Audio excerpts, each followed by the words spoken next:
Cackett starters for tonight. As you see them come across your screen, Bryce Sham, Jeremiah Lovett, Clayton Bubash, and Donnie Hamilton, with Luka Balic, the most important player, number 35, in the red road uniforms here tonight for Westside. You see their starters: Kamari Peterson, Paris Roberson, Krishan Christmas, Jalen Washington, and Billy Muldrew. The officials tonight: Shane Cole, Clem Hollingsworth, and Jeff Nix will be the man jumping the basketball, the head referee Sam, tonight. I'm going to tell you how old I'm getting. I've seen this Bubash name in Munster. Yes, I remember when have. I first started here, Yep. like 15 years ago in South Suburban, okay? There was a Bubash in the first game I did, like a Munster game. There was a Bubash. Like, my goodness gracious, that kid right here must have been a little dude running around when they could have fans. No doubt he was. But Clayton, and so I think he's one of the keys, to be honest with why I mentioned him. And it's because those mid-tier guys that score 8 to 10 points, those are guys that, if they have a big night, can cause fits for the other team. Jeremiah Lovett is going to be a guy as well who will have to be really big, because he's going to match up with this guy in the circle, Washington. And first matchup, at least on the toss, is won by Munster. They start with the basketball. It'll be a game that requires good shooting from Munster, and they've done that this year. 38% from downtown. Balic, the best number at 44%. Right now it looks like Munster's going to be patient with the basketball. Until Bubash tries that three, and Roberson Jack went out the of rebound nowhere for no reason. Well, he heard what you said. He wants to get a good start. He goes, forget that. So right now this is a 1-3-1 zone, looks like, and so Mike Heck has sort of extended the zone a little bit. Kick to the corner. Peterson trying for three. High rebound, and Balic and Bubash come together for it. Here's Balic. The trailer is Hamilton. Hamilton to the rim. Great job by Hamilton there. Gary Westside sort of walked back, defensively. Nobody really matched up with anybody. Just drove right to the basket with a wide open lane. Donnie Hamilton, who had been struggling a little bit of late, had seen his shooting percentage and points per game go down. Loose ball picked up here by Roberson. The floater and the first Westside bucket. Good job by Roberson there, being able to get that loose ball. He knocked it out of a kid from Munster, Sham's hands. And, he should have got to grab that ball with two hands.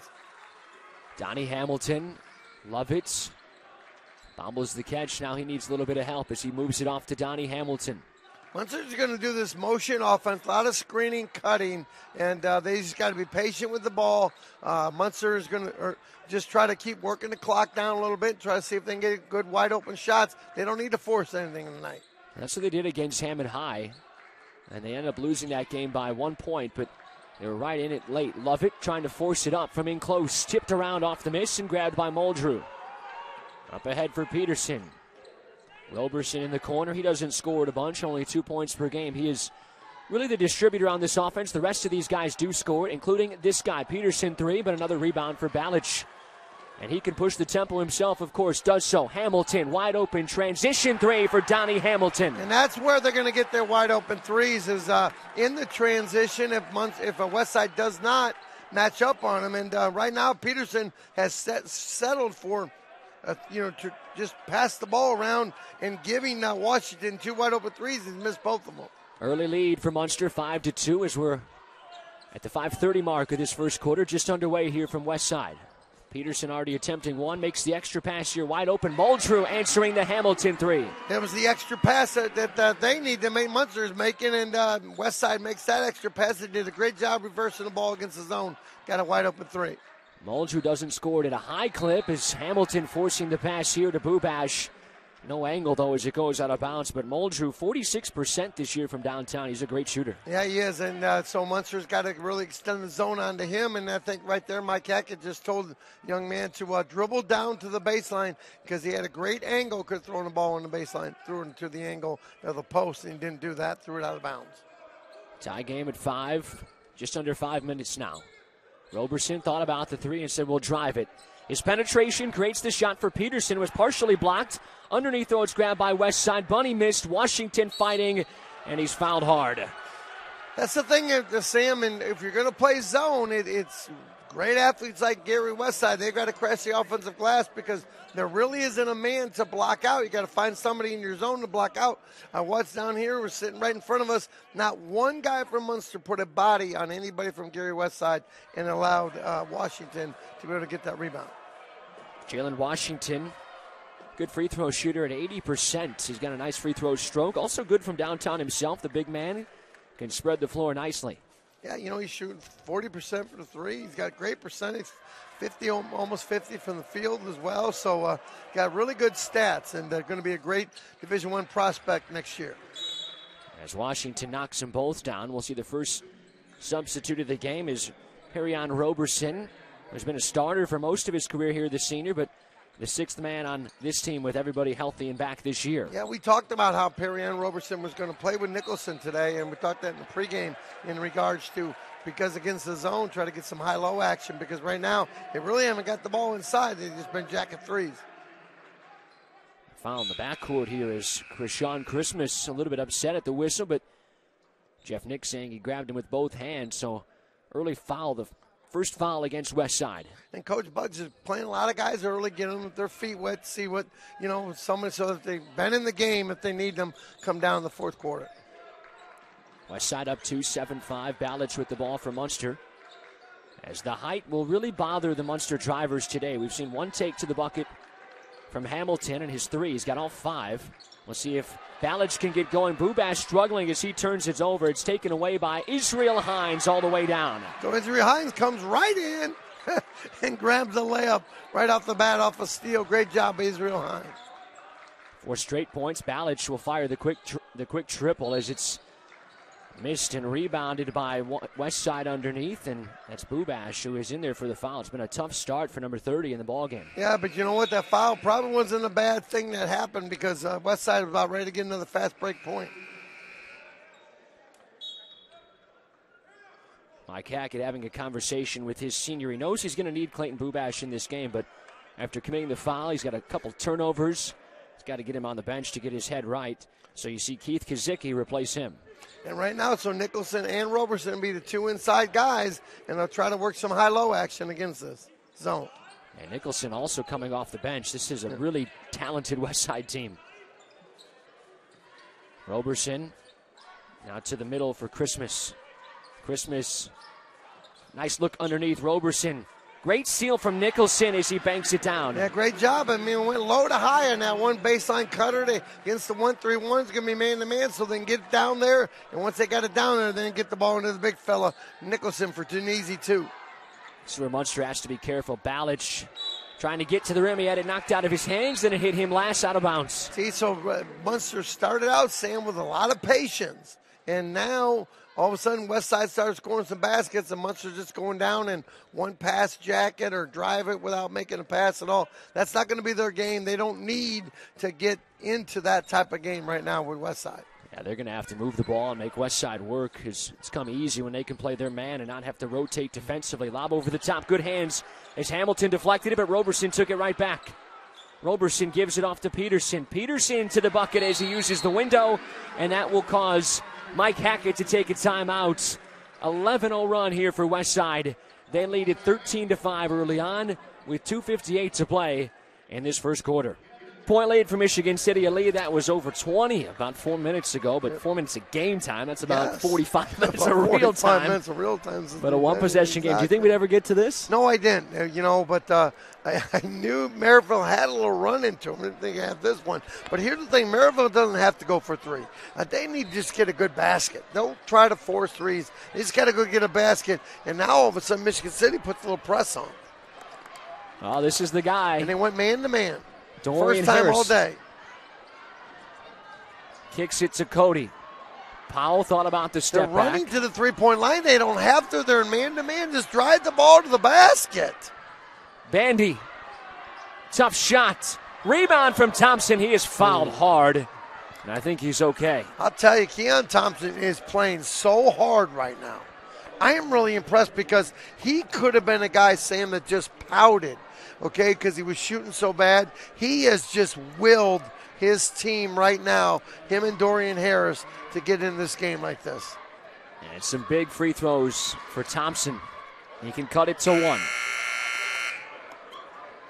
Well, Coach, 39.8. Michigan City has not shown the ability to necessarily hold on to the basketball, but how much time do you let run off this clock before you eventually have to foul as long as Thompson makes his free throw? Well, I think you can let it go for a while because of the way you've been able to force turnovers. So I don't think that Maryville has to look to foul because Michigan City's been making their foul shots, but they've been turning the ball over. So I think you got to play this thing out a little bit. I think if you get down to about 12, 11 seconds, you might have to foul. But right now you got to play smart defense.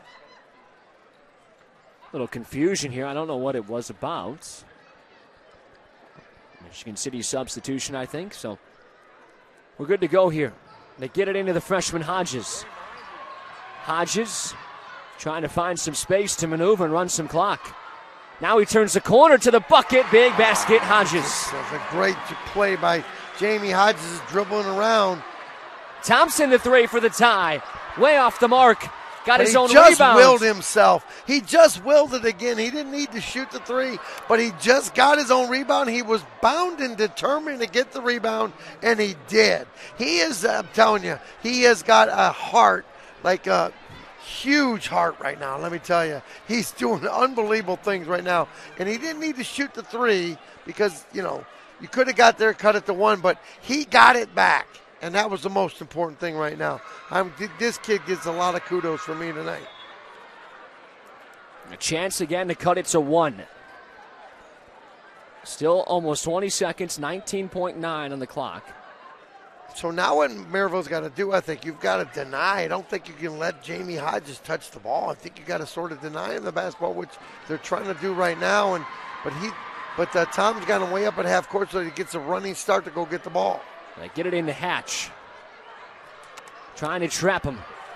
Hatch gets it across into the hands of Watson. They want to be able to do that now. They want to foul him now. Oh, turned it over. Ball still loose. Tie-up arrow is going to give it back to Michigan City. 6.8 to go. Oh boy. One timeout left for Bo Patton. Tom Wells has 2. I'm a little bit surprised he's not going to use one here. 6.8 on the clock. Craziness ensuing, and now he is going to. Timeout, Michigan City. 6.8 to play. And we will just keep it here. Yes. Well, Coach, you can't let too much time run now. Only 6.8. You got to foul right away. Yeah, right away. Now you got to try to deny, get up in everybody's passing lane, see if you get a steal. If not, you got to get a quick foul.